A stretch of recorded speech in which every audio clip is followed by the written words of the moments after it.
This video discusses how to go about performing a SWOT analysis, and we'll do one for McDonald's. To make it easy on ourselves, let's make the assumption that today is January 1st, 2007, because at the time McDonald's was going through a little bit of trouble. So this is what strategic planners might have seen had they gone through a SWOT analysis at that time. You always begin a SWOT analysis with a mission statement, which is usually already defined. If it's not, you may want to refine it, but McDonald's in 2007 had the same mission statement that it has today in 2013. You then start to list out your strengths, weaknesses, opportunities, and threats. At the time, in 2007, and this is mostly true today in 2013, the strengths of McDonald's are its sheer number of stores and its marketing success, then and now. Probably its largest strength is its brand name, one of the strongest brands in the world, up there with the likes of Coca-Cola, Microsoft, Toyota, and Intel. One of the big surprises in 2007, this was brand new at the time, was that Consumer Reports had recently released a study whereby they did blind taste tests on coffees from an assortment of establishments, and the findings from the study were that McDonald's premium roast coffee was the best tasting coffee. Now, this is a huge strength to have fall in your lap, especially when you're competing now with Starbucks to some extent in the breakfast market, and certainly Dunkin' Donuts. Taking a look at weaknesses, this is why I picked out McDonald's in 2007 to do the SWOT analysis. McDonald's had their share. The shareholders were very displeased about the same store sales being down versus prior year, and their stock price was depressed quite a bit as well, more so than the market in general. And at the time, and even to some extent today, the menu had been deemed to be unhealthy, and there was a lot of media releases at the time that didn't help that out very much at all. Once you've done the strengths and weaknesses, you might want to stand back and say, what is the competitive advantage that McDonald's holds? And I think I kind of hit on this a minute ago. McDonald's has a very strong brand name, one of the strongest in the world, and certainly the strongest by far in the fast food business. Going outside the company to look at opportunities, one of the big opportunities for McDonald's was a huge growth in Starbucks type of stores, the Gloria Jeans, etc.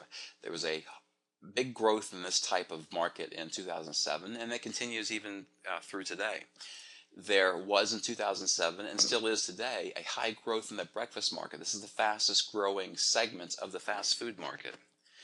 There was also a trend in 2007, and there still is to some extent today, the growth of a niche towards large connoisseur burgers. And you've seen Five Guys and Red Robin offer very large, very expensive hamburgers for this niche market.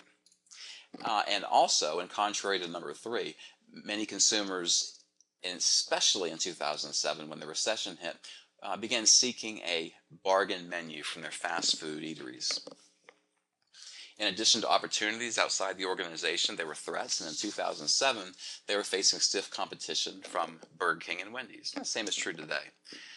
Another threat was the growth in these Starbucks-type stores, which I had mentioned just a moment ago. People were flocking to these types of stores to eat breakfast, and breakfast is the fastest-growing part of the fast food business. Panera Bread would be another place where consumers were starting to flock. And as we also had mentioned a bit earlier, there's an overall trend in the U.S. In 2007 and even today towards healthier types of fast food, certainly not the types that McDonald's was offering in 2007. So you conclude by listing your strengths. These are the ones that we listed, the same with weaknesses. And you list in some sort of fashion the opportunities and the threats as well. Now you've got everything out and you're able to begin your strategy formulation.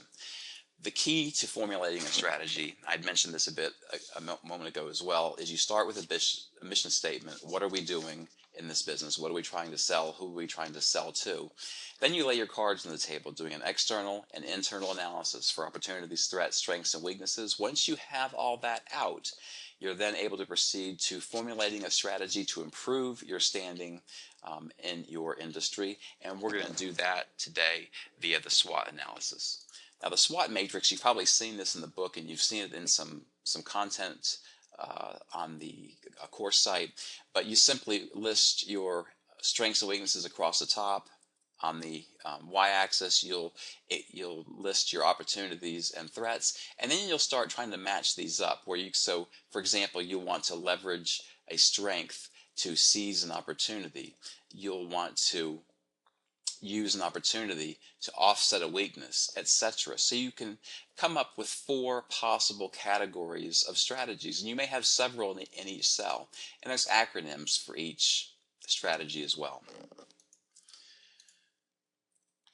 For McDonald's, if you started listing their strengths out, and we did just a moment ago, and you also took a look at their opportunities, then you could come up with an SO strategy, or a strength to take advantage of an opportunity.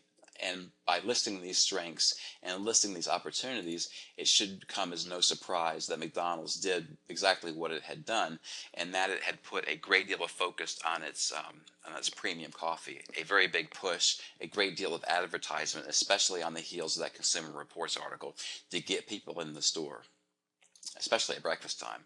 The ST strategy is a situation where you want to offset a threat with a strength that you might have. So you list out all of your strengths and you list your threats, and you think, what am I going to do about this when the Big Mac is the closest thing I have, if you can even call it a connoisseur burger? And what McDonald's did to offset this threat using their strength of marketing, R&D, etc., was to come out with a large offering of burgers to combat, or to better combat, the Five Guys of the world. Next type of strategy is a WT strategy, where you take a look at your weaknesses, and that, of course, is slumping sales. The threat is a recession. How do you get people who have very little money into a store, at the same time offsetting your weakness? That's a pretty hard strategy to come by. But what McDonald's did is they came up with a value menu, which became very appealable to people during a recession, and even today, and it helped offset their slumping sales. Their 99-cent tea, by the way, was a huge success in 2007, 2008, and continues to be a huge success today to bring people into the store or into the drive-thru. The last type of strategy for McDonald's is the WO strategy. You list your weaknesses, and we saw before, same store sales were way down. The opportunity of McDonald's, as we had mentioned, is this heavy growth in the breakfast market, not only in 2007, but even today in 2013. And what McDonald's began to do in terms of WO strategy, and still does to this day, is that it's pushing its premium coffee to boost its breakfast sales, get people in with an inexpensive 99-cent cup of coffee, and they're promoting or heralding their breakfast offerings as well. Now, in concluding this video, it's very, very important to know at the end of this, when management team goes through such a session, you're going to list 4 categories of strategies, and you have to answer, you have to figure which is the best strategy. Well, it's the one that seems the most feasible, the one that has the most likelihood of working. You just saw 4 that worked very well for McDonald's, but the trick question is, which one of these is more effective? The answer is, there is no answer. It just simply depends on the situation facing the firm, and each firm has its own set of circumstances.